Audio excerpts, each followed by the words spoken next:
அடமானத்தில் இருக்கும் தங்க நகையை மீட்டு மார்க்கெட் விலையில் உடனடியாக விற்க சிறந்த வழி பிரைம் கோல்ட் ஹப். தொடர்புக்கு 9845551787. தங்கத்தை மட்டுமல்ல, உங்கள் தன்னம்பிக்கையையும் மீட்டுத் தருகிறோம். No compromise. உங்க சைடுலயும் எங்க சைடுலயும். It's a GT promise. GT Holidays, South India's #1 travel brand. Aadhan cinema நேயர்களுக்கு வணக்கம். நம்ம தொடர்ந்து பல விஷயங்கள் இந்த சினிமா பற்றிலாம் பேசுவோம். இப்போ கடந்த ஒரு 2-3 நாட்களாக அந்த சோஷியல் மீடியாவில் அதிகமாக பார்க்க முடியறது என்னன்னா, பிக் பாஸ் சீசன் 9 இவங்க போகிறாங்க அவங்க போகிறாங்கன்னு வழக்கம் போல் நிறைய பேர் வந்து போகிறாங்கன்னு பார்க்க முடியுது. அதில் யார் தான் போகிறாங்க அப்படிங்கிற ஒரு கேள்வி பெருசாக இருக்குது. நம்மளும் ஃபோன் ஆனில் தான் வச்சுருக்கோம், எனி டைம் பார்த்துக்கிட்டு தான் இருக்கோம். நம்ம நம்பர் அவங்களுக்கு கிடைக்கலன்னு நினைக்கிறேன், கீழே டிஸ்கிரிப்ஷனில் போட்டலாம் நினைக்கிறேன், இந்த நம்பருக்கு அணுகவும் அப்படின்ட்டு. ஆனால் வழக்கமாக வரதான் நம்மளுக்கு பெரிய இன்ப அதிர்ச்சியாக பெரிய விஷயமெல்லாம் அப்படின்னா இன்னும் அஃபிஷியலாக அவங்க சைட்லேருந்து விடவும் மாட்டாங்க. ஏன்னா கடைசி நேரத்தில் தான் வந்து விடுவாங்க. Promo back to back release ஆகும் பொழுதே இந்த முறை பயங்கரமாக இருக்க போகுது, அது டிஃப்ரெண்ட்டாக இருக்க போகுது, டாஸ்காக இருக்கட்டும் உள்ள போட விஷயங்களாக இருக்கட்டும் நீங்கள் எதிர்பார்க்காத மாதிரி இருக்கும் அப்படின்னாங்க. இதெல்லாம் ஆல்ரெடி நம்ம முன்னாடியே பார்த்துட்டோம். 2 வீட்டாக பிரித்தாங்க, ஒரே வீட்டிலேருந்து பாதி பேர் இந்த பக்கம் எடுத்து வச்சாங்க. இந்த மாதிரி நிறையா விஷயங்கள் ட்ரை பண்ணிக்கிட்டே தான் இருந்தாங்க, இருப்பாங்க. அதில் எந்த ஒரு மாற்று கருத்துமே இல்லை. இத்தனை சீசனுக்கும் இதுக்கும் என்ன வித்தியாசம் அப்படின்னா, என்னைக்கு விஜய் சேதுபதி உள்ளே வந்தாரோ அன்னையிலேருந்தே மக்களோட ஆர்வம் இந்த மனுஷன் எப்படி பண்ணுவார், இவர் வந்து நம்ம வீட்டில் ஒருத்தர் நம்மள மாதிரி ஒருத்தர் திட்ட மாட்டார், கோவப்பட மாட்டார், அன்பாக கொண்டு போயிட்டே இருப்பார் அப்படின்னு ஒரு விஷயங்கள் இருந்துச்சு. அவர் அதை உடச்சி யார்கிட்ட எப்படி பேசணும், குறிப்பாக இந்த 1 hour ஷோ இல்லை 2 மணி நேரம் ஷோனா அது எப்படி இன்ட்ரெஸ்டிங்காக கொண்டு போகணும் அவரே எடிட் பண்ணிடுவார். எடிட்டர்ஸ்க்குலாம் அங்கே வேலையே இருக்காது. ஏன்னா இந்த மனுஷனை பொறுத்த வரைக்கும் அங்கே போயிட்டு சும்மா வளன்னு பேசிக்கிட்டு அப்புறம் என்ன சாப்பிட்டீங்க, காலை எத்தனை மணிக்கு இருந்துச்சு அப்படிலாம் இல்லை. நீ ஏன் அதை பண்ண, நீ ஏன் இங்கே இது பண்ணாமல் தான் இருந்திருக்கணும், அதுக்கு தான் நீ உள்ளே போன, டைரெக்டாக பேசிட்டு வரல. இந்த ஸ்டைல் பாதி பேத்துக்கு பிடிச்சிருச்சு. அதாவது 100க்கு ஒரு 80 பேர்னு வச்சுக்கலாமா. அந்த 20% ஆட்கள் இருக்காங்களே, போன சீசன்லேயே இருக்கட்டும் விஜய் சேதுபதி உள்ளே வந்ததுலேருந்து அந்த 20% மக்களுக்கு வந்து இவரா அப்படின்ற மாதிரிலாம் தோண ஆரம்பிச்சிருச்சு. நிறைய கேலி கிண்டல்கள் வந்துக்கிட்டே இருந்துச்சு. ஆனால் அந்த மனுஷன் அப்படியே தட்டி போயிட்டே இருந்தார். இந்த முறை கூட அவரோட சம்பளம் 75 கோடின்லாம் கூட பேசப்படுது. இருக்கலாம், ஏன்னா அவரோட பிஸி ஸ்கெடியூலில் வந்து எல்லாத்தையும் விட்டுட்டு இந்த பிக் பாஸுக்காக வந்து எல்லாருமே பார்க்குற ஒரு ஷோ. அதை நம்ம சொல்லுவாங்கள்ல, சிரிக்க மட்டும் இல்லை சிந்திக்கவும் அப்படிம்பாங்களே, அந்த மாதிரி அதில் எது வேணாலும் பேசலாம் அப்படின்றலாம் கிடையாது. கரெக்டாக பேசணும், இவர் பேசினா கரெக்டாக இருக்கணும், மக்களும் ஏற்றுக்கணும் அப்படின்ற ஒரு பார்வையும் இருந்துட்டு அதை அவர் கரெக்டாக செஞ்சுட்டு இருக்காரு. இந்த சீசன்லேயும் அதை பண்ணணும் அப்படின்ட்டு அவர் இன்னும் எக்ஸ்ட்ரா எஃபர்ட் போடலாம் நம்ம கேள்விப்படுறோம். பாப்பா என்ன நடக்குதுன்னு. இது வரைக்கும் அந்த லிஸ்ட் தான் இன்னைக்கு நம்ம பேச போறோம். கண்டிப்பா. அதே மாதிரி நீங்க விஜய் சேதுபதி சாரை பத்தி பேசும்போது எனக்கு ஒரு விஷயம் ஞாபகம் வந்தது. கமல் சார் அவர்களும் பேசிக்கிட்டே இருப்பாரு, வளவலன்னு பேசுவாங்க அப்படின்னு சொல்லுவாங்க இல்லையா? யாருமா வளவலன்னு பேசுவா? கமல் சார் பேசுறதா கேள்விப்படுறோம்ல. யார்கிட்ட எங்க கேள்விப்பட்டீங்க? கீழே கமெண்ட் பாக்ஸ்ல தான். கமெண்ட் பாக்ஸ்ல என்னன்னு சொல்லுவாங்க? இந்த மாதிரி அவரு வளவலன்னு பேசுறாரு. அதுல நீங்க பாக்குறீங்களா? நான் பார்த்தேன், நான் வேணா உங்களுக்கு ஸ்கிரீன்ஷாட் காட்டுறேன். ஆனா விஜய் சேதுபதி சார் வந்து என்ன பேசணுமோ அதை மட்டும் பேசுறாரு, பாயிண்ட பேசுங்க, ஏன் வளவலன்னு சுத்தி பேசுறீங்க அப்படிங்கிற மாதிரிலாம் சொல்றாங்க. இல்ல, அது ஒரு அனுபவம் தான். இப்போ உங்க தாத்தா பேசுற மாதிரி உங்க அப்பா பேச மாட்டாரு, உங்க அப்பா பேசுற மாதிரி நீங்க பேச மாட்டீங்க. ஜென்ரேஷன் மாறிக்கிட்டே இருக்காங்க, நம்ம அப்டேட் ஆகிட்டே இருக்கோம். அவங்களாம் அந்த சுற்றி டயல் பண்ணுற ஃபோன்றா அந்த காலத்தில் இருந்து அதுக்கப்புறம் ஒவ்வொரு ஃபோனாக அப்டேட் ஆகி இன்றைக்கி வந்து 5G வரைக்கும் நம்ம யூஸ் பண்ணிகிட்டு இருக்கோம்ல. ஃபோன் நம்ம பேக்கெட்டில் வர அளவுக்கு யூஸ் பண்ணிகிட்டு இருக்கோம். ஃபோனே யூஸ் பண்ணாத காலத்தில் இப்படிலாம் இருந்தாங்க.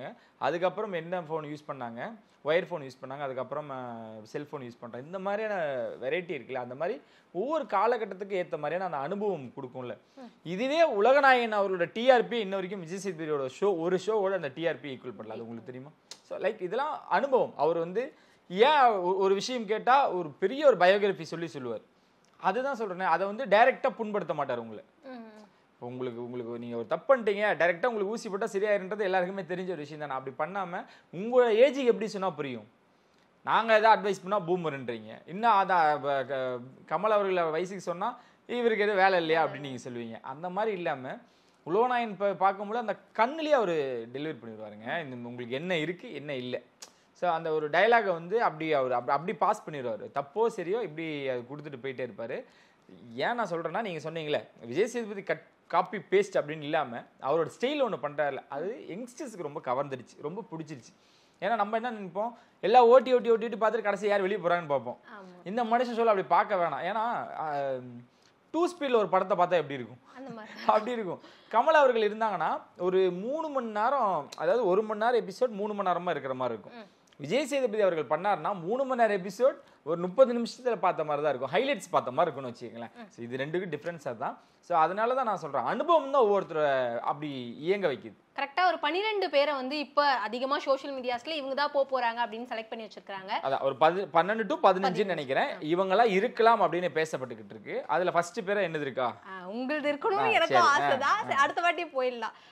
பாய்ஸ்க்கு ரொம்ப பிடிச்ச அரோரா இருக்காங்க இல்லையா, அவங்களும் போறதா வந்து நிறைய சோஷியல் மீடியாஸ்ல பார்க்க முடியுது. ஆர்மில இப்பயே கிரியேட் ஆயிடுச்சுப்பா அவங்களுக்கு. கரெக்ட்டுங்க. ஏன்னா உள்ள போறப்ப இந்த பிஆர் டீம் அப்படின்றது ஒண்ணு சினி இண்டஸ்ட்ரியில இருந்து எல்லா இடத்துலயும் இருக்கு அப்படின்றது நம்மளுக்கு தெரியுமா, அதை ஒத்துக்கிட்டு தான் ஆகணும். குறிப்பா இந்த பிபி போறவங்கலாம் வந்து வெளியவே வந்து ஃப்ரெண்ட்ஸ்லாம் சொல்லிட்டு போறாங்க. இப்போ நான்லாம் உள்ள போனோன்னா, ஷாம் இந்த மாதிரி பார்த்துக்குங்க, நான் ஏதாவது தவறாக பண்ணால் என்னை மன்னிச்சு அதை அப்படியே மறைச்சி நான் நல்லவன் மாதிரி ஏதாவது ப்ரொஜெக்ட் பண்ணுங்கன்ற மாதிரி கேட்டு போவோம். இல்லைனாலுமே நட்பின் ரீதியாக பண்ண தான் போகிறோம். எப்படி நீங்கள் இருக்கீங்களோ, என்னோட ஸ்கூல் ஃப்ரெண்ட்ஸு காலேஜ் ஃப்ரெண்ட்ஸ் எல்லாம் என்ன பண்ணுவான், டிவி பார்க்கும்பொழுது டே இவன்டா அப்படின்ற மாதிரி. ஸோ எல்லாருக்குமே அங்கே ஒரு குரூப் சேரும்ல. ஆனால் இந்த மாதிரி நீங்கள் எடுத்த ஒவ்வொரு ப்ரொஃபைலை இப்போ நம்ம பேச போகிறோம்ல, எல்லாருக்குமே ஒரு டீம் இயங்க ஆரம்பிப்பாங்க. உள்ளே போகிறதுக்கு முன்னாடி இங்கே சென்னையில் அதுக்குன்னு நிறைய பேர் இருக்காங்க, அது நம்ம இல்லைன்னு சொல்லவும் முடியாது. என் ஃப்ரெண்ட்ஸு அதில் ஒர்க் பண்ணுறாங்க. போகிறதுக்கு முன்னாடி ஒரு அவங்களுக்கு வந்து எப்படின்னா ஒரு ப்ராஜெக்ட் மாதிரி, ப்ராஜெக்ட் ஏ இவர் உள்ளே போகிறாரு, இவருக்காக நம்ம இவ்வளோ பண்ணணும் அப்படின்ட்டு. ஸோ நீங்கள் நிறைய இடங்களில் பார்த்தீங்கன்னா மீம் பேஜ் அந்த மாதிரி இடங்கள்ல உங்களுக்கு இது பண்ண விடும். அவங்கவுங்க நண்பர்கள் இருப்பாங்க, அவங்க தான் வந்து ஒரு ஆர்மியை கிரியேட் பண்ணுறது, இந்த ப்ரொமோஷன் கொடுக்குறது, இந்த மாதிரி வேலையெல்லாம் பண்ணுவாங்க.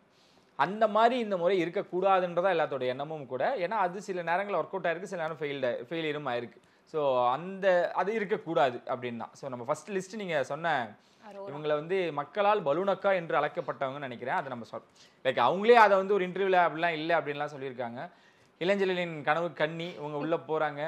நடுவில் யாருக்கு தாங்க இருக்காது, எல்லாரும் பெண்கள் அப்படின்னா எல்லாருக்கும் பிடிச்சவங்களா தான் இருப்பாங்க. குறிப்பா இவங்களை பொறுத்த வரைக்கும் இவங்களை நம்ம இன்டர்வியூ கூட அப்ரோச் பண்ணும்பொழுது, ஏங்க அப்படியே என்னை பார்க்குறீங்க, நான் வந்து அதை தாண்டி எனக்குள்ள நிறைய திறமைகள் இருக்கு, ஏன் நீங்கள் வந்து தப்பான ஒரு ப்ராஜெக்ட்ல நெகட்டிவான விஷயம் ஸ்ப்ரெட் பண்ணுறாங்க அப்படின்னா அது அவங்க ஸ்ப்ரெட் பண்ணுறவங்க அப்படியே இருந்துட்டு போட்டுமே, என்ன நிறைய விஷயங்கள் நல்ல விஷயங்கள் நான் பண்ணிக்கிட்டு இருக்கேன், அதையே அவங்க கண்ணுக்கு தெரிய மாட்டேங்குதுன்னு சொன்னவங்க தான்.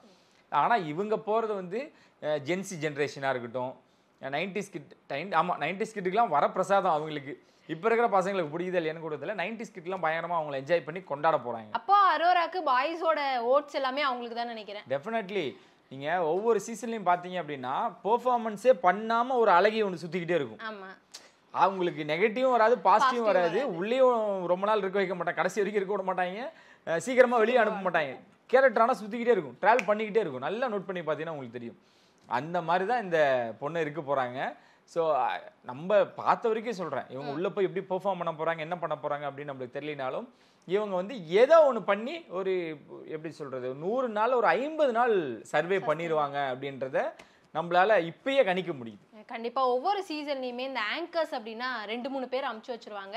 விஜய் டிவி வழக்கம் போல தான். ஏன்னா இந்த பிபியை பொறுத்த வரைக்கும் அதில் 100%, அதாவது இப்போ உள்ள போகிற ஆட்களில் 100%ல் ஒரு 95% இல்லை 99%மே அவங்க ஆட்களெல்லாம் இவ்வளோ முறை இருந்துக்கிட்டு இருந்தாங்க. ஸோ அது இருக்கக்கூடாதுன்னு நிறைய விஷயங்கள் பேசப்பட்டுச்சு. அதில் உடச்சி போனவங்க தான் நிறைய ஆட்களுமே கூட வின் பண்ணதுமே கூட அந்த மாதிரி இருந்தாங்க. இந்த ஆங்கர்னோனே எனக்கு அவங்க தான் ஞாபகம் வராங்க. விஜய் டிவில இருந்து யாராவது போறாங்களா? 3 ஆங்கர்ஸ் வந்து போறாங்களா விஜய் டிவில இருந்தா? ஆமா, நீங்க சொன்ன மாதிரி விஜய் டிவி ஆங்கர்ஸ் அப்படி இல்லாம ஆங்கர்ஸா ஒரு 3 பேர் போறாங்க பொதுவா. ஓகே. விஜய் பார்வதி நம்ம எல்லாருக்குமே ரொம்ப தெரியும், அடிக்கடிக்கு ட்ரிப் எல்லாம் போவாங்க, நம்ம தலைவி. அவங்களும் வந்து போறாங்களா? அவங்கள பார்க்கும்போது எப்பயுமே vlogனா அவங்க ரொம்ப ஸ்பெஷல். ஸோ கூடிய சீக்கிரம் வந்து பிக் பாஸ் சீசன் 9ஓட எக்ஸ்பீரியன்ஸ் எப்படி இருக்கு அப்படிங்கிற நிறைய விஷயங்களை vlogல பார்க்கலாம்னு நினைக்கிறேன். எனக்கு தெரிஞ்சு முத்துக்குமரனுக்கு ரீப்ளேஸ்மெண்ட்டாக இவங்களை அனுப்புறாங்கன்னு நான் நினைக்கிறேன். ஏன்னா மதுரை மண்ணின் மைந்தி அப்படின்னு தான் சொல்லணும். நம்ம பாரு அவங்கள நம்ம ஃபர்ஸ்ட் டைம் ஸ்டார்டிங் பீரியட்ல அவங்கள நம்ம மீட் பண்ணோம். நிறைய நல்ல உள்ளங்கள், நல்ல எண்ணங்கள் அவங்ககிட்ட இருந்துகிட்டு இருக்கு. சமீபத்தில் கூட அந்த சமூகம் சார்ந்த நிறைய விஷயங்களுக்கு, விழிப்புணர்வுகளுக்கு போல்டா பதில் சொல்றாங்க. நண்பர்கள் கூட கேட்டாங்க, இந்த பொண்ணு ஏன் இந்த மாதிரியான விஷயங்கள் பேசுது, ஒரு கட்சி தலைவர்லையோ ஒரு உறுப்பினர்லையோ ஒரு லைக் ஒருத்தரை சார்ந்த அந்த பொண்ணு அவங்களுக்கு அகைன்ஸ்டா பேசுது, பாசிட்டிவா பேசுதுலாம் சொல்றாங்க. குறிப்பிட்டு நம்ம சினி இண்டஸ்ட்ரியிலே இருக்கவங்களுக்கு நிறைய பேருக்கு அவங்க பேசுனது நிறைய விமர்சனம் உள்ள இருக்கு. அந்த பொண்ணுக்கு பயம் கிடையாது. அது வேணா நான் சொல்றேன், விஜய் பாரு உள்ள போனாங்க அப்படின்னா உங்களுக்கு கண்டென்ட் இவ்வளோ கிடைக்கல, கண்டென்ட் இல்லை இவ்வளோ அந்த விஜய் சேதுபதி அள்ளி போட்டு வந்த பாருங்க அப்படின்ற மாதிரி எனக்கு தெரிஞ்சு கண்டென்ட் கிரியேட்டிவிட்டியின் தலைவியா பிக் பாஸ் வீட்டில் இவங்க போனாங்கன்னா கண்டிப்பாக இருப்பாங்க. பாரு போகிறது நம்மளுக்கு ஓகேங்க, ஏன்னா வெளியவே அவ்வளோ கண்டென்ட் கொடுத்தாங்க. ஒன்றும் இல்லை, ஒரு மைக் கொடுத்து நீங்கள் பப்ளிக் ஒப்பீனியன் கேளுங்க அப்படின்னா அங்கேயே அவ்வளோ கண்டென்ட் கொட்டும். அப்படின்னா உள்ளே இருக்கிற ஆட்கள் தரமா இருக்க போகுது. விஜய் சோபனா மேம் நம்ம எல்லாருக்கும் தெரியும்னு நினைக்கிறேன். அவங்களுமே தொடர்ந்து பிக் பாஸ் எல்லாம் வந்து ரிவ்யூ பண்ணிக்கிட்டு இருந்தாங்க. அவங்களுமே இந்த வாட்டி போறாங்க. ஏன்னா ஏற்கனவே ரிவ்யூ பண்ணி ஃபுல் ட்ரெயின்ல தான் இருப்பாங்க. உள்ள போனா என்னென்னலாம் கண்டென்ட் எதெல்லாம் கண்டென்ட் இல்லைன்னு அவங்களுக்கே ஒரு ஐடியா இருந்திருக்கும். இந்த ஆங்கர்ஸுக்கு இது ஒரு பிளஸ் இல்ல. இப்ப நம்மளும் அப்படிதான் ஸ்டார்டிங்ல இருந்து இந்த சீசன் வரைக்கும் இருக்கக்கூடிய ஏதாவது நண்பர்களை சந்திச்சு அவங்கள்ட்ட நம்ம ரிவ்யூ கேட்டிருப்போம். நீங்க இந்த இடத்துல தப்பு பண்ணிட்டீங்க, அந்த இடத்துல தப்பு பண்ணிட்டீங்க. ஆனா எனக்கு தெரிஞ்சு ஒரு இதுல சொல்லுவாங்கல்ல, அந்த சீட்ல உட்காந்தா வழி தெரியாது, இந்த சீட்ல உட்காந்து போடுற அப்படின்ற மாதிரி சோபனா ரொம்ப அவங்களும் அப்படிதான். யாரையுமே ஹர்ட் பண்ணாத ஒருத்தங்க. ஒவ்வொரு மைண்ட் செட்டை பொறுத்து அவங்களோட கேள்விகள் இருந்துகிட்டு இருக்கும். அந்த கெஸ்டோட ஒன்றி போய் நிறைய விஷயங்கள் பேசுவாங்க. அதனால இவங்க யாரையும் புண்படுத்த மாட்டாங்க அப்படின்றதுல எந்த ஒரு கான்ஃபிடென்ட்டும் இருக்கு. ஆனா நம்ம வட்டாரங்கள் இப்ப நம்மளுக்கு சோபனா அவங்க க்ளோஸ் இல்லை அப்படின்னாலுமே கூட ஃப்ரெண்டோட ஃப்ரெண்டெல்லாம் இருக்காங்க. இதே அவங்க நல்லவங்களுக்கு நல்லவங்க கெட்டவங்கன்ற மாதிரி இன்கேஸ் சோபனா போனாங்களாலுமே பார்வதிக்கு இணையான ஒரு ஆளை இறக்கணும்ல. தராசில் 2 பக்கம் இருந்தால் தானே சமமாக இருக்கும் அப்படின்ற மாதிரி. ஸோ அவங்க 2 பேருக்கும் செம்மையாக போகும். சோபனா பொறுத்த வரைக்கும் தேவையில்லாத அன்வான்டான வார்த்தைகளோ கோவமோ அதெல்லாம் இருக்காது. பட் எடுத்ததுமே அன்பு தான் இருக்க போகுது. எல்லாத்துட்டையுமே அது அன்பு தான் இருக்க போகுது. சோபனா பொறுத்த வரைக்கும் ஒரு நீ அடிக்கிறியா 75% வரைக்கும் நீ என்ன பண்ணிக்கோ. ஆனால் 75 தாண்டிச்சு அந்த 3 அடி மாதிரி தான். எம்ஜிஆர் மாதிரி 3 அடி அடிச்சுக்கோ, அதுக்கு மேலே அடிச்சா நான் திருப்பி அடிப்பேன். அந்த மாதிரியான கேரக்டர் தான். ஸோ அவங்க போகிறது எனக்கு தெரிஞ்சு அவங்களும் கண்டென்ட் நிறைய கொடுப்பாங்க அப்படின்னு நம்ம எடுத்துக்கலாம். ஜோ மைக்கேல் வந்து லாஸ்ட் சீசன்லயே போறதா இருந்தது. ஆனால் மீரா மிதுனோட சீசன் என்னைக்கு அவங்களோட என்ட்ரி என்னைக்கு இருந்துச்சோ இல்லை அதுக்கு முன்னாடியே ஜோ மைக்கேலோட என்ட்ரி இருந்துச்சு. இன்னும் நம்மள சொல்லணும்னா ஜோ மைக்கேல் வந்து அவர் நிறைய விஷயங்கள் பண்ணிட்டு இருக்காங்க. அவரோட டீம் அவரோட ஃப்ரெண்ட்ஸ் தான் நிறைய பேர் பிபி உள்ள போயிட்டு வெளியே வந்திருக்காங்க. அந்த மனுஷனை ஒவ்வொரு சீசனாக கூப்பிட்றாங்க. அவர் போமாட்டேன்னு ஏமாத்திட்டே இருக்காரு. நம்ம போன சீசனில் கூட நம்ம அவர் இன்டர்வியூ பண்ணும் பொழுது எனக்கு போகணுன்னா அதில் இந்த சீசன் கூட கேட்டாங்க அப்படின்னா நான் சொன்னேன், போங்க ஏங்க நீங்கள் வந்து கண்டென்ட்டாவது கிடைக்கும் இல்லைங்க. ஏன்னா வெளியவே உள்ள கண்டென்ட் எடுக்கிறவங்கள அவங்ககிட்ட இருந்து வெளியே கண்டென்ட் எடுக்கிறவர் தான் ஜோ மைக்கேல். எல்லா ஆங்கர்ஸுமே எடுப்பாங்க. இந்த மனுஷன் வந்து டைரெக்டாக கேட்டு விட்டுருவாப்புல, என்ன அவர் உங்களை 2 பேரும் அடிச்சுக்கிட்டீங்களா, என்ன கதை உங்களுக்கு அப்படின்ற மாதிரி சிரிச்சு அப்படியே கேட்டுருவார்ல. அதனால ஜோ மைக்கேலே போறாருன்னா அவர் இன்டர்வியூ பண்ணவங்க நிறைய பேர்லாம் சொன்னாங்க, ஜோ மைக்கேல் நீ உள்ள போவில வெளியே உட்காந்து நான் ரிவ்யூ போடுறேன்டி அப்படின்ற மாதிரி. இப்போ ரிவ்யூ எடுத்தவங்கலாம் உள்ள போகும்பொழுது அந்த ரிவ்யூ எப்படி இருக்குன்னு நம்மளால பார்க்கறதுக்கு ஒரு எக்ஸ்பெக்டேஷன் இருக்குல்ல, அதுதான் அதிகமாக இருக்கு. கண்டிப்பா உமேரை வந்து ரீசெண்ட் டைம்ல எல்லா கேர்ள்ஸ்க்குமே அவங்க மேல ஒரு பெரிய க்ரஷ் வந்துருச்சு. எங்க பார்த்தாலும் உமேர்னு அவ்வளோ செலிப்ரேட் பண்றாங்க. யார் நீங்க தானே? நானும் அதுல ஒரு கேர்ள். அவருக்கு அப்படியே ஒரு மாதிரி கியூட்டா இருக்காருங்க, நல்லா இருக்குங்க அது. அவருமே வந்து இந்த வாட்டி போறாரு. ஸோ எல்லா கேர்ள்ஸோட ஓட்ஸ் எல்லாமே உமேருக்கு இருக்க போது போல. அதான் இப்போ ஒவ்வொரு கேரக்டர் நம்ம ரீப்ளேஸ்மெண்ட் தான் பார்க்கணும் போல. போன சீசனோட கம்பேர் பண்ணும்போது சுனிதா இருந்தாங்களா, எனக்கு தெரிஞ்சு சுனிதா அந்த மாதிரியான ஒரு கேரக்டர் பாருங்க எல்லா சீசன்லயும் இருப்பாங்க. அதுக்கு பதிலாக தான் இப்போ இவரும் வந்திருக்காருன்னு நினைக்கிறேன். குக் வித் கோமாளி நல்ல ஒரு மிங்கிள் ஆயிட்டார் எல்லாத்துக்கூடயுமே. அமரன்ல நம்ம வந்து பயங்கர ஸ்ட்ரிக்டா பார்த்துருப்போம். ஒரு பயங்கர நல்ல கேரக்டரோட ஆக்டிங்கோட நல்லா பார்த்துருப்போம். நல்ல ஆக்டர் அப்படின்னு பார்க்கும்பொழுது குக் வித் கோமாளியில வந்து எவ்வளோ கலாச்சாரம் எவ்வளோ விஷயங்கள் நாடும் அதுலேயும் அவங்களுக்கு தகுந்த மாதிரி ஈடு கொடுத்து அவரோட பெர்ஃபார்மன்ஸ் இருந்துகிட்டு இருக்கு. இந்த முறை பிபிக்கும் போறாரு. நல்லா ஓட்டு வாங்கணும் அப்படின்றது நம்மளோட விஷயங்கள் அவர் பார்த்தாலே தெரியுது. எதுக்குமே ஃபிட்டா இருக்காரு. அதுல எதையோ அந்த டாஸ்க்லாம் வந்துச்சு அப்படின்னா உடல் ரீதியான விஷயங்கள் வந்துச்சுன்னா அதில் பின்னி பெடல் எடுக்க போறாருன்ற நம்மளுக்கு தெரிஞ்சிருச்சு. ஏன்னா அவர் பார்க்கும்பொழுது அதுதான் நம்மளுக்கு தெரியுது. ஆனால் இந்த மாதிரியான நாட்கள் உள்ளே போகும்போது கொஞ்சம் ரொம்ப பார்த்துருக்கணும். ஏன்னா ஸ்ரீலங்காலேருந்து நம்ம நிறைய பேர் உள்ளே வந்திருக்காங்க, ஃபாரினர்ஸ் நிறைய பேர் உள்ள வந்திருக்காங்க. அந்த மாதிரி வரும்பொழுது இவருக்கு இன்னும் கொஞ்சம் ஜாக்கிரதையா இருக்கணும் அப்படின்றது மட்டும் தான் நம்மளுக்கு உமேரை பார்க்கும்பொழுது தோணுது.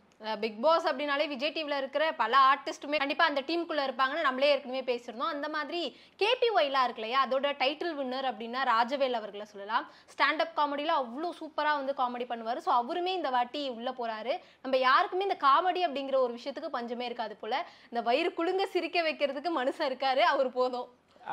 ஒவ்வொரு சீசன்லையுமே ஒவ்வொரு காமெடியன்ஸ் இறக்குவாங்க. நிறைய பேரை நம்மளும் பார்த்துட்டே இருந்திருக்கோம்.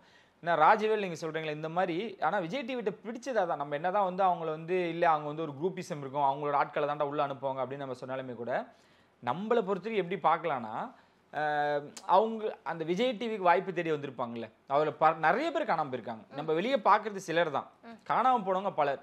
இவங்க பிபிஏ வைக்கிறாங்க அப்படின்னா ஃபர்ஸ்ட் மெயில் அவங்களுக்கு தான் போகும். சார் இந்த மாதிரி நாங்கள் பண்ணுறோம், அவங்களே செலக்ட் பண்ணி எல்லாத்துக்கும் மெயில் போகும். இப்போ ராஜவேல்லாம் சொன்னீங்களே அவரை அந்த சீசனில் கொண்டாடி இருப்பாங்க, அதுக்கப்புறம் யாருன்னே தெரியாமல் இருக்கும். நம்மளுக்கு அந்த மறதின்றது இயல்பு தானே. ஆனால் அந்த மனுஷன் மறுபடியும் அந்த ஒரு ஏக்கத்தோடையும் வெறியோடையும் இருப்பார்ல. இப்போ அவர்லாம் உள்ளே வராரு அப்படின்றப்ப அவருக்கான இடம் அவருக்கான ஒரு செய்கைக்காக காத்துட்டு இருப்பாங்கல்ல, இதெல்லாம் அவங்க கரெக்டாக பயன்படுத்திக்கணும் அப்படின்னு. இப்போ சாண்டி எடுத்துக்கங்களேன். சாண்டி வந்து பிபிக்கு முன் பிபிக்கு பின் தான். அதில் பாட்டு பாடி கவினோட எல்லாமே வந்து அந்த சீசன்லேருந்து ஷைன் ஆனவங்க நிறைய பேருங்க. அந்த மாதிரி ஏன் யாரும் பயன்படுத்திக்க மாட்டாங்க ஒரு ஏக்கம் இருக்கு. பாப்போம் ராஜவேல்ல இருந்து அது தொடங்குதா, மீண்டும் ரீஎன்ட்ரி கொடுக்குதா அப்படின்றத பாப்போம். பிக் பாஸ் அப்படின்னாலே இந்த லவ் ஜோடி இல்லாம பிக் பாஸே கிடையாது. அந்த மாதிரி விஜய் டிவிலேயே இந்த தங்க மகள் அப்படிங்கிற ஒரு லவ் ஜோடியை பத்தி நிறைய விஷயங்கள் கேள்விப்பட்டுக்கிட்டு இருந்தோம். அஸ்வினி யுவன் இவங்க 2 பேரும் அந்த சீரியல் மூலமாவே லவ் பண்றாங்க. நிறைய கிசுகிசெல்லாம் வந்தது, எந்த அளவுக்கு உண்மைன்னு தெரியல. ஆனா இப்போ மறுபடியுமே இவங்க 2 பேருமே கப்புலா வந்து என்ட்ரி ஆக போறாங்களாம். அப்ப நிறைய லவ்வான அந்த வீடியோஸ் இல்லைங்க, அவர் தனியா இவங்க தனியா தான் என்ட்ரி இருக்க போகுது. அவங்க உள்ள போய் அது உள்ள போய் நிறைய பேர் லவ் பண்ணிருந்து நம்ம பார்த்தோம். வெளியே வந்து அவங்க பிரிஞ்சதும் பார்த்தோம். லவ்வரா உள்ள போனவங்களையும் பார்க்க முடிஞ்சுது, வெளியே வரும்போது பிரேக்கப் ஆனாலும் பார்க்க முடிஞ்சுது. வெளியே பிரிஞ்சிருந்தவங்க உள்ள போய் சேர்ந்தவங்களையும் நம்மளால பார்க்க முடியுது. வெளியே வந்து கல்யாணம் பண்ணிட்டாங்க அவங்களும். அந்த மாதிரியான ஜோடிகளும் இருக்காங்க. எதிர்பாராத எதிர்பாருங்கள், அதுதான் பிபி. ஸோ அதனால நீங்களா ஒன்று நம்ம இப்படி பண்ணி அனுப்பணும்னா எங்களேன் உள்ள இன்னும் அங்கே டாஸ்க் வரப்போகுது, பொசசிவ் வரும், அப்புறம் நிறைய விஷயங்கள் வரும்ல, எலிமினேஷன் வரும், எவ்வளோ விஷயங்கள் இருக்கு. அதெல்லாம் ஒவ்வொன்றா வரும்பொழுது நீ எனக்கே பண்ற அப்படின்லாம் ஒன்றும். ஸோ அந்த மாதிரி இவங்களை வெளியே பார்க்கும்பொழுது ஒரு பார்வையாக இருந்துச்சு. உள்ளே போய் அது எப்படி இருக்க போகுது அப்படின்றத நம்ம வெயிட் பண்ணி பார்ப்போம். ஆனால் மயில்சாமி அவர்களோட பையன் அப்படின்றப்போ எல்லாருக்குமே ஒரு நிறைய அன்பு வெளியே இருந்துக்கிட்டே இருக்கு. ஏன்னா அந்த மனுஷன் ஒரு நல்ல மனுஷன். அவங்க குடும்பத்தில் வந்து ஒருத்தர் போறாரு, அடுத்த தலைமுறை வராங்க அப்படின்னா மக்களுக்கு அதிகமாக தெரியப்படணும், எல்லார் வீட்லேயும் இருக்கணும். அவரு இருக்கும் பொழுது நிறைய அன்பை சம்பாதிச்சாரு. விவேக் அவர்கள் சம்பாதிச்சாங்க, அதுக்கப்புறம் மயில்சாமி சம்பாதிச்சாங்க. அடுத்த தலைமுறை வராங்கன்னா இவங்க 2 பேரும் சேர்த்து வச்சுட்டு போனதை கண்டிப்பா அவங்க பையனுக்கு கொடுப்பாங்கன்றதான் நம்ம எதிர்பார்க்கணும். ஜனனி அப்படிங்கிறவங்கள நம்ம எல்லாருக்கும் ரொம்ப நல்லா தெரியும். நல்லாவே தெரியும். ஏன் இன்ஸ்டால வீடியோ தானே தெரியும். அப்படி இல்லைங்க, ஜனனி அவங்க பெர்ஃபார்மன்ஸா பிடிக்கும், எல்லாமே தான் ஓவராலா தான். இதுல என்ன ஓகே. உதயம்ன்ற அந்த சீரியல் மூலமா செம்ம ஃபேம்ங்க. அவங்களோட அந்த ஷார்ட்லாம் இருக்குல்ல, அந்த ஷார்ட்ஸ்க்கு எல்லாத்துக்குமே வந்து அந்த கேமராமேனுக்கு நிறைய கிரெடிட்ஸ் கொடுப்பாங்க. அந்த கமெண்ட்ஸ் கீழே எல்லாம் பார்த்தா இவங்களே இவ்வளோ அழகா எடுக்க முடியுமா, இவ்வளோ வர்ணிக்கலாமான்ற மாதிரி அவ்வளோ கமெண்ட்ஸ் இருக்கும். ஸோ அவங்களுமே வந்து பிக் பாஸ் குள்ள போறாங்களா, அவங்கள அந்த அழகை வர்ணிக்கிறதுக்கு நிறைய பாய்ஸ் வந்து இப்போ வெயிட்டிங்ல இருக்காங்கன்னு நினைக்கிறேன். நீங்க சொன்னதுல பாதி பெண்கள் தான். எல்லாத்தையுமே பசங்க ஓட் போட்டு வின் பண்ணணும்னா எல்லாரும் தாங்க வின் பண்ண முடியும். பாப்பு உள்ள எல்லாம் வந்து எல்லாருமே அனலைஸ் பண்ணும். எங்களுக்கு பார்த்ததுமே அப்படிலாம் இல்லை. கேரக்டர் வைஸ் அவங்கள ஒவ்வொரு விஷயங்களும் நாங்கள் அப்படி ஃபில்டர் பண்ணுவோம். அப்படிதான் நீங்க எப்படி எங்களை தப்பா ஜட்ஜ் பண்ண முடியும் அப்படின்றதா. Okay, next. Praveen Gandhi sir அவரும் வந்து இந்த வாட்டி போறதா ரொம்ப க்ளோஸ் சர்க்கிள்ல இருந்து கேள்விப்படுறோம். அவர் போனார்னா கண்டென்ட் வேற மாதிரி கிடைக்கும். அவர் என்ன மாதிரியான வேற வகையில பரிமாணத்துல எதிர்பார்க்கலாமா அப்படிங்கிற ஒரு விஷயம் இருக்குல்ல. இவர் இன்னும் உறுதி செய்யப்பட்டிருக்கா என்னன்றது கூட தெரியல. அவ்வளவு சீக்கிரட்டா வச்சிருக்காங்க. ஏன்னா ஒவ்வொரு இடத்துக்குமே ஒவ்வொரு சீசனுக்குமே ஒரு ஒரு லெஜெண்ட் மாதிரி ஒரு ஆட்களை உள்ள இறக்குவாங்க. இவருக்கு வந்து இவர் பார்க்காத வெற்றி கிடையாது, இவர் பார்க்காத தோல்வியும் கிடையாது. நிறைய விஷயங்கள்ல ரொம்ப அனுபவம் வாய்ந்த ஒருத்தரா பிரவீன் காந்தி அவர்கள் இருந்துகிட்டே இருக்காங்க. ஸோ இவரும் போனாரு அப்படின்னா இவரை பொறுத்த வரைக்கும் கோவமே வராதுங்க. கோவமே வராது. வந்துச்சுன்னா அந்த இடத்த தும்சம் பண்ணுவார், பிரிச்சுவார் அந்த இடத்த. இடி மின்னல் மழை தான் கொஞ்ச நேரத்துக்கு. ஸோ அதனால அவர் போறதுமே ஒரு மாதிரி நல்ல என்டர்டைன்மெண்ட்டான ஒரு சீசனாக இருக்க போகுது அப்படின்றத நம்மளுக்கு எல்லாரும் பார்க்க முடியுதுன்னு நினைக்கிறேன். கடைசியா ஒரே ஒரு ஆளு அகமது மிரான். இவரை நம்ம எல்லாருக்குமே ரொம்ப நல்லா தெரியும். ஒரு நல்ல யூடியூபர், எந்த விஷயம் இருந்தாலும் ஓப்பன் அப்பா பேசக்கூடியவர். ஸோ வீட்டுக்குள்ள போனாலும் நடக்கக்கூடிய பிரச்சனைகள் எல்லாத்துக்குமே வந்து வாய்ஸ் அவுட் பண்ணுவாரு. அதனாலதான் இவரை சூஸ் பண்ணியிருக்கிறதாவுமே சொல்றாங்க. போனா எப்படி எதிர்பார்க்கலாம் அகமது? அவரு மீரா மிதுன்னால தான் ஃபேமஸ் நினைக்கிறேங்க. மீரா மிதுன் டைம்ல எல்லாம் பயங்கரமா வைரல் ஆனாரு. அதுக்கப்புறம் ஒவ்வொரு இடத்துலையும் ஒவ்வொரு எபிசோடையுமே வந்து ரிவ்யூ பண்ணி போகிறது, ஏதாவது கான்ட்ரவர்ஷியலான மாறினா உடனே பண்ணுறது, நம்ம அப்டேட்டில் இருக்கோம் அப்படின்றதுக்கு முன்னுதாரணமாக அவர் கண்டிப்பாக இருந்துக்கிட்டே இருப்பார். அவரும் உள்ளே போகிறாங்க அப்படின்னு நீங்கள் சொல்லியிருக்கீங்க, ரொம்ப நல்ல விஷயம் தான். நம்ம என்ன சொல்கிறோன்னா, இந்த மாதிரி ஆட்கள் உள்ளே போகிறது பெருசு இல்லை, பின்னாடி வர தலைமுறைகளுக்கு ஒரு எடுத்துக்காட்டாக எல்லாரும் எடுத்துட்டோம். இவங்களை நம்ம எடுத்துட்டுமே அப்படின்னு யாரும் வந்து தப்பாக ப்ரொஜெக்ட் பண்ணிடக்கூடாது. ஏன்னா ஒவ்வொரு சீசன்லேயும் ஒவ்வொரு இடத்துலேருந்து இப்போ நீங்கள் எடுத்தது வந்து பார்த்தீங்கன்னா யூடியூப்ல நிறைய ஆங்கர்ஸ் போயிருக்காங்க, சீரியல் ஆர்டிஸ்ட் போயிருக்காங்க, கேபிவிலேருந்து போயிருக்காங்க. ஒவ்வொரு ஃபீல்டுலேருந்தும் அவங்க எடுக்கும் பொழுது ஸோ அப்போ அவங்க என்ன நினைப்பாங்கன்னா, ஓகே இதுலேருந்து ஒருத்தர் வந்திருக்காங்க, அவங்களுக்கு பெர்ஃபார்மன்ஸ் நல்லா இருந்திருக்கு, அடுத்தது இங்கிருந்தே ஒருத்தனை எடுக்கணும் அப்படின்ற மாதிரி நம்ம ஒவ்வொருத்தருமே பெர்ஃபார்ம் பண்ணணும். அதில் மிஸ் ஆனதான் நிறைய பேருக்கு இப்போ நிறைய பேரோட வாழ்க்கையே கேள்விக்குறியாக இருக்குது. அவங்க என்ன பண்ணணும், நெக்ஸ்ட் சீசன் ஓகே இது நம்ம எடுக்க வேணாம், நெக்ஸ்ட் சீசனை பொறுத்த வரைக்கும் இது இது இது இங்கேயே ஃபெயில் ஆயிடுச்சு, இப்போ அடுத்த முறை போனாலும் அங்கேயே அப்படி தான் இருக்குன்ற ஒரு தாட் வந்துடக்கூடாது.